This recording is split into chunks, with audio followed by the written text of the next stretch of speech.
Go back to your tractors, farmer. Did you know if there was no Ferrari, there would be no Lamborghini? And then the world would never have had the world's first ever supercar, the Lamborghini Miura. But if you think Ferrari helped Lamborghini build a car, of course not. Ferruccio Lamborghini, the founder of Lamborghini, intending to produce a refined grand touring car, a better Ferrari, so to speak. Did you also know that the founder of Lamborghini was once a war prisoner? This is the great story of how Lamborghini came to be. Lamborghini has spent decades as a purveyor of drool-worthy supercars. The Italian automaker is currently a subsidiary of Audi, which in turn is owned by the Volkswagen Group. While everyone knows the majestic cars, not everybody knows the success story of Ferruccio Lamborghini, the manufacturer who founded the high-performance sports cars. Ferruccio Lamborghini was born in 1916 to a family of farmers in Italy. From early childhood, Ferruccio was fascinated with engines, and his interest in engines evolved from his father's equipment with which he would experiment.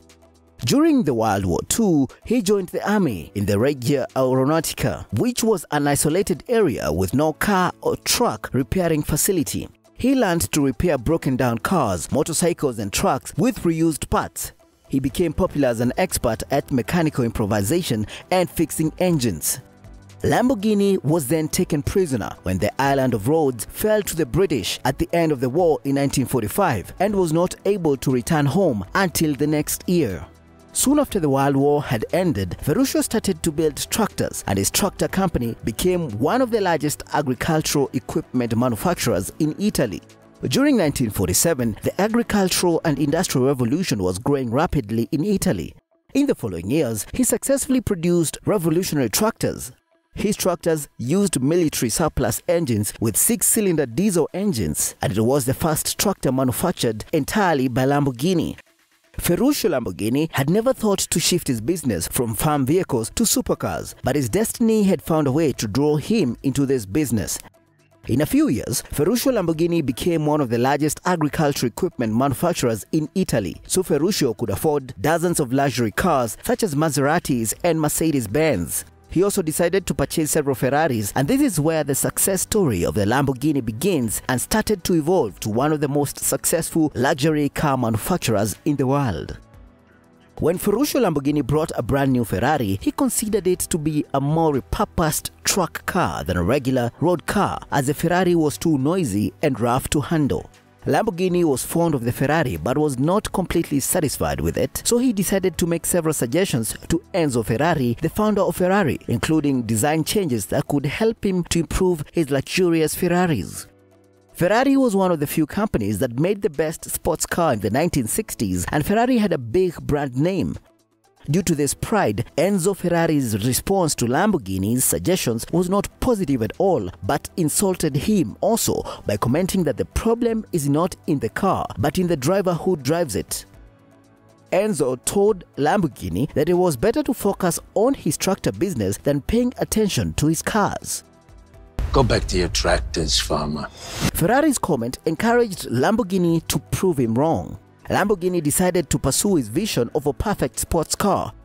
In 1964, Lamborghini manufactured the first versions of the Lamborghini 350 GT, which exceeded the performance of a Ferrari considerably. His new car attracted a lot of sports car enthusiasts, and thus Ferruccio laid the foundation of Lamborghini's success.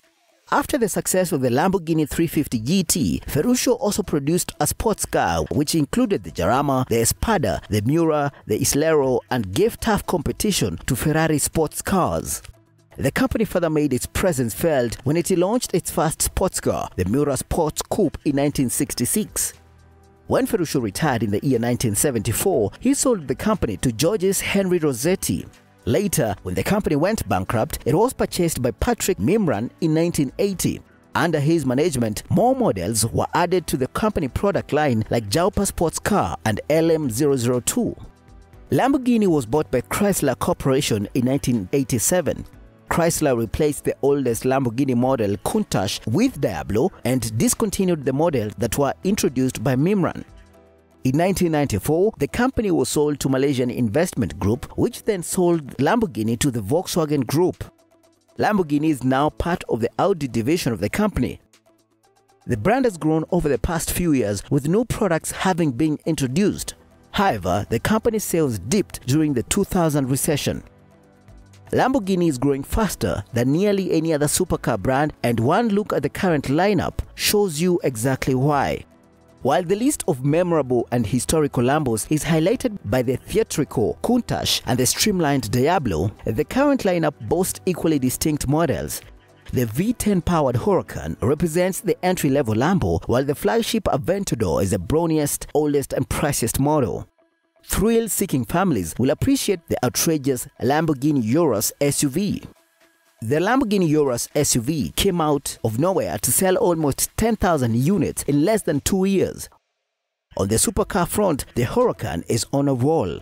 While the initial Huracan was fast and looked great, it was panned by most journalists as being not super fun to drive. The Huracan Evo Refresh has fixed all those issues and has been winning praises across the world. With both all-wheel drive and rear-wheel drive variants available in both coupe and spider format, the Huracan has all the bases covered. Finally, there is the Aventador. The Aventador S and the SVJ coupes and spiders still sit at the top of the supercar heap. Add in a handful of special edition Lamborghinis sold in single-digit numbers. That is the great story of a once war prisoner who created the brand Lamborghini. Thank you for watching.